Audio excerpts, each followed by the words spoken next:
ঝিনেদার জমিদার কালাচাঁদ রায়েরা সে বছর পুষেছিল একপাল পায়রা। না, বালুরঘাটের পতিরামের জমিদার বাবুরা কালাচাঁদ রায়ের মতো পায়রা পুষতেন কিনা জানা নেই, তবে চণ্ডীমঙ্গল থেকে পালাগান, যাত্রাপালার মতো বিনোদনের আসর অবশ্যই বসত দক্ষিণ দিনাজপুরের বালুরঘাট থানার পতিরাম এলাকার জমিদার বাড়ির পুজোয়। আর পুজোর কটা দিন সেই সব দেখার জন্য আশপাশের গ্রাম ভেঙে মানুষের ভিড়ে তা পরিণত হতো গণ উৎসবে। বনিদি বাড়ির পুজোর এই পর্বে আজ আমরা ঘুরে আসব প্রায় ৩০০ বছরের পুরনো দক্ষিণ দিনাজপুর জেলার পতিরামের জমিদার বাড়ির পুজোয়, ঐতিহ্য ও আভিজাত্যে যা বনিদি বাড়ির পুজোগুলির মধ্যে অন্যতম।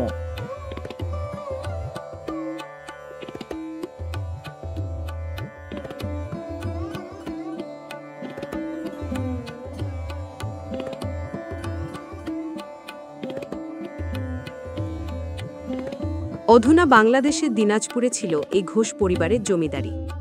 ঘোষ এস্টেটের জমিদার রামসুন্দর ঘোষ এই দুর্গাপুজোর সূচনা করেছিলেন প্রায় ৩০২ বছর আগে। জানা যায় এই জমিদারের প্রতিষ্ঠাতা রামসুন্দর ঘোষ করতেন চালের ব্যবসা। আত্রেই নদীতে নৌকা ভাসিয়ে তিনি আসতেন পতিরাম অঞ্চলে।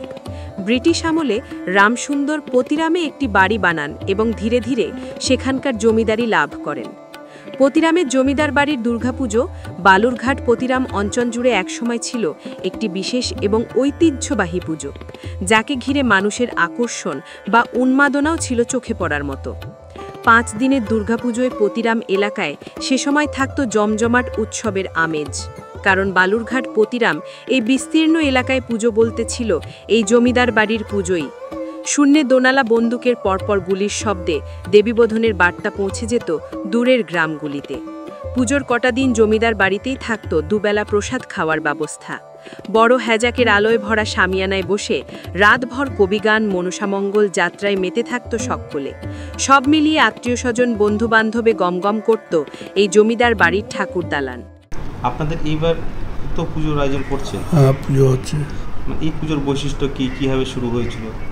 পুজো প্রায় আমাদের ৭-৮ পুরুষ ধরে পুজো চলছে। অ্যাকচুয়াল কবে আরম্ভ হয়েছিল বলতে পারবো না, কারণ সেরকম কোনো খতিয়ান নাই। এবং পুজোর বৈশিষ্ট্য পুজো আমাদের পঞ্জিকা মতে, পিএম বাক্সির পঞ্জিকা মতে পুজো হয়। বোধন থেকে শুরু করে এই কী বলে কলাবোস, স্নান করা, তার মাকে বরণ করা, এই সমস্ত কিছু রীতি মেনেই করা হয়। আগে যেভাবে পুজোটা হতো এখন কি একই? না, আগে যে আড়ম্বর ছিল যে সেইটা এখন বর্তমানে সম্ভব নয়, কারণ আর্থিক দিক থেকে এখন আমরা খুবই দুর্বল। যেহেতু পূর্বপুরুষরা এটা সৃষ্টি করে গিয়েছে, সেহেতু তাদের সম্মানের জন্য এটাকে আমাদের করে যেতে হচ্ছে।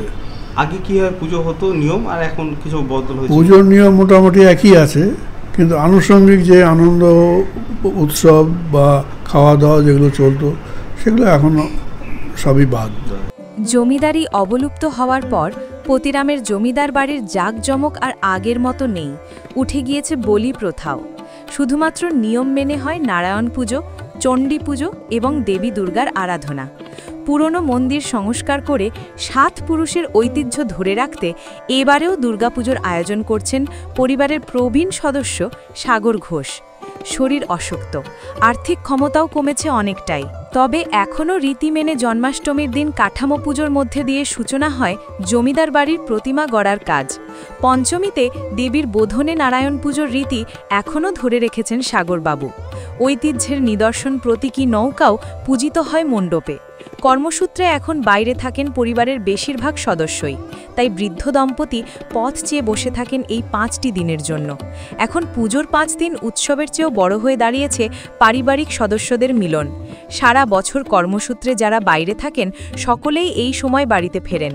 তবে আয়োজন সংক্ষিপ্ত হলেও সেই প্রাচীন রীতি মেনেই পুজো হচ্ছে আজও, জানালেন জমিদার বাড়ির উত্তরসূরি সাগর কুমার ঘোষ।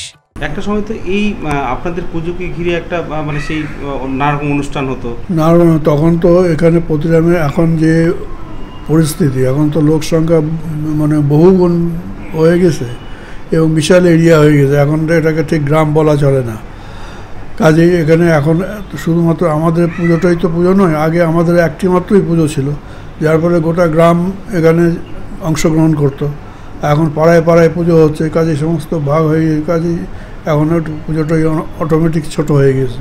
দিন গিয়েছে, জমিদারি নেই, ভাটা পড়েছে পুজোর জৌলুসেও, কিন্তু আভিজাত্য বা ঐতিহ্য কমেছে কি? একদমই নয়।